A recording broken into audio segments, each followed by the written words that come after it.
talk to me more about how chess has changed your approach to life. You know, like learning about chess too. I'm guessing is also seeing you look at life in a different way, and I think that's what I want to focus on here too in this episode. You mentioned the book to me when we first met, How Life Imitates Chess by Kasparov. I didn't get to finish the book, but it was an amazing book. Fantastic. Like, you know, I was listening to the audiobook with just like so many points. He makes it, you know, he approaches it from a perspective of this is like idea for business, but also for life and how you look at yourself and how you structure your decision making and all these really, really good perspectives. So I thought that was a very, very good, like, I think that's a very good way we can approach this conversation, like bridging the gap of like, obviously we're talking about chess here, but underneath all everything we're saying is about, you know, rules for life. Yeah, let's start there. How did chess alter your approach to life?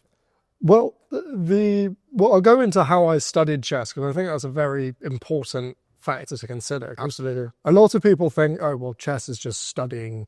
You know, you have to study deep into the theoretical lines that have been, you know, discussed by grandmasters for years and years. But there's a degree in which you should be studying yourself more than anything, especially when starting, because there's so much to be said about, yes, this is what, you know, Magnus Carlsen played at the top level in the, you know, the World Championship a couple of years ago, bloody, bloody, blah. But it's like, you know, you're about 60th percentile.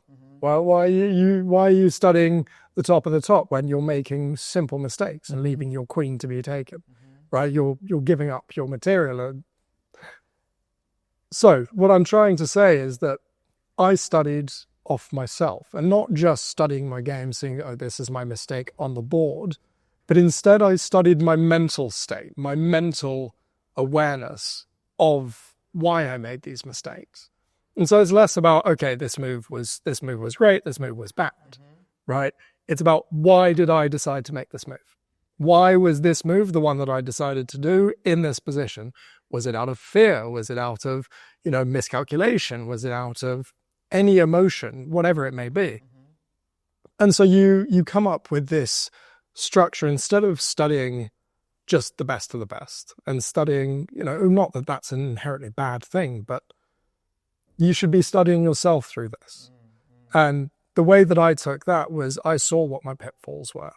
I saw where I was struggling, you know, where I was being emotionally flawed and letting my emotion cloud my judgment, which does happen in day-to-day and something I've really had to take to the next level in my day-to-day. Ensure through constant processes of affirming my belief in myself, because that's a big thing. There's a big lack of self-belief in the current world. Yeah. And that definitely stemmed across to me at times, especially because trying to get better at such a ruthless game, there's no luck. Everything is on the board. If you make a mistake, that's the only thing. And that's where I really come from there. It's that's how I've used chess to make me better, is by studying what makes me make mistakes on a mental level, not just a positional level.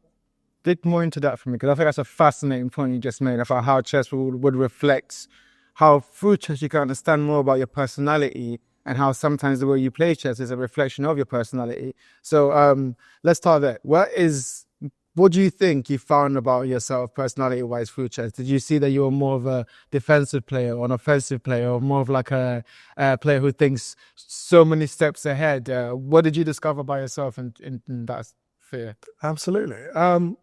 I realized quite early on, I love very dynamic and aggressive positions.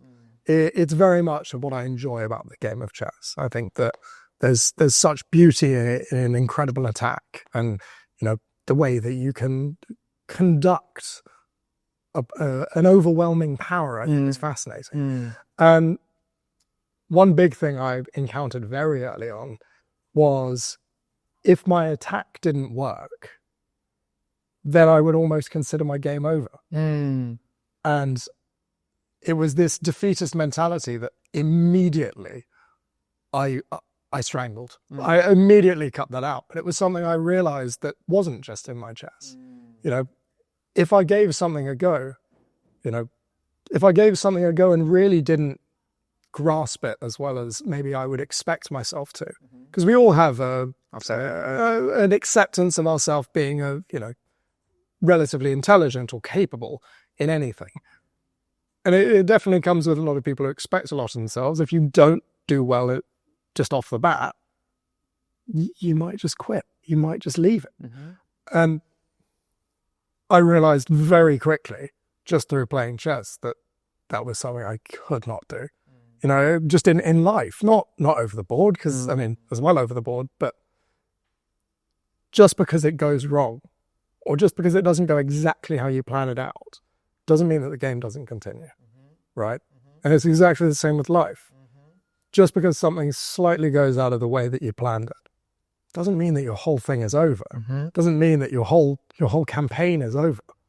You have to strive on. And that was the big first thing that I realized, and over the first few weeks of me studying my games, was I'd come up with these beautiful attacks in my head, and I'd have a great idea, and my opponent would play one defensive move that I didn't see, or I didn't figure out, calculate for, anything like that. And I'd almost just give up on the spot. And my moves would really indicate that. I remember there was this one game that I played where I had this incredible attack going, and I was at the brink of being able to finish the game. I was, at checkmate's door, basically. And I missed this one defensive resource. And I was still up. I was still winning. And then the next 3 moves, I lost all of my advantage and ended up losing the game about 10 moves later. But it was all about this just because it wasn't exactly how I'd planned it out. I wasn't happy. I considered it a failure. But that's not how you think. That's not how anybody should think. I relate to that a lot, what we just said about that.